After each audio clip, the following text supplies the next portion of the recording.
So eto na nga po mga kaibigan, unahin na nga po natin yung naging highlights ni Yukinori Ogoni kontra kay Pilipos na inabot lamang ng round 1 mga kaibigan.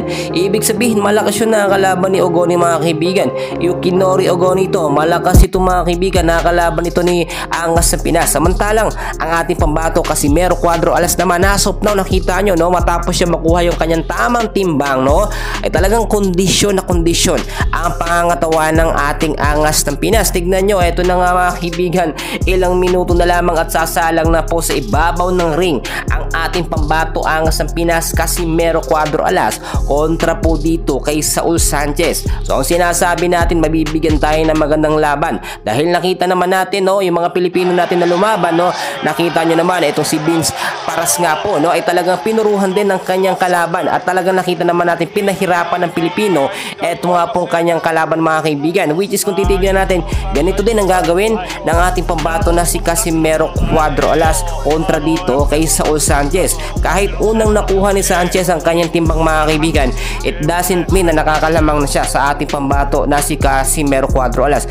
Pero nakakapag-alala dito mga kaibigan, yung bigla ang bawas ng timbang ni Alas mga kaibigan, approximately nasa 1 kilo yon, pero ilang oras lamang ay bigla niya po nakuha. Ibig sabihin talagang hindi uminom ng maraming tubig ito si Alas, hindi rin po kumain, talagang matinding diet ang kanyang ginawa para makuha ang sapat na timbang sa magiging laban niya po dito kay Saul Sanchez. Pero magkagayon man ng mga Pilipino ay kumpiyansa na kayang manalo ng ating Angas ng Pinas Casimero Cuadro Alas dito nga po kay Saul Sanchez. Samantalang nakakalungkot din yung nangyari kay Vince Paras, which is napaluhod nga po si Vince Paras no, kontra dito sa kanyang kalaban mga kaibigan. Malakas yung nakalaban na ating kababayan na si Vince Paras mga kaibigan, which is dito kay Casimero Cuadro Alas hindi mangyayari yan. Iba kasi yung training na ginagawa ni Alas mga kaibigan at marami pong mga Pilipino ang nakapusta at naka all in dito kay Casimero Cuadro Alas, kaya hindi tayo ipapahiya.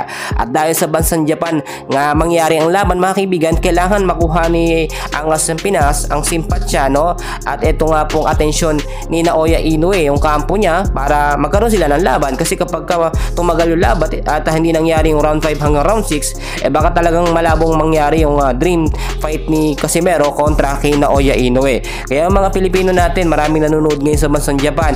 Eto na nga mga kaibigan na sinasabi ko sa inyo, magsisimula na. Ngayon pa lang magbigay tayo ng full support natin sa ating pambato Casimero Cuadro Alas. Diyan lang kayo, huwag nyo kalimutan na i-like at i-subscribe ang ating channel para ma-update ko kayo sa gaganapan sa ating Angas sa Pinas at kay Saul Sanchez. Maraming salamat po.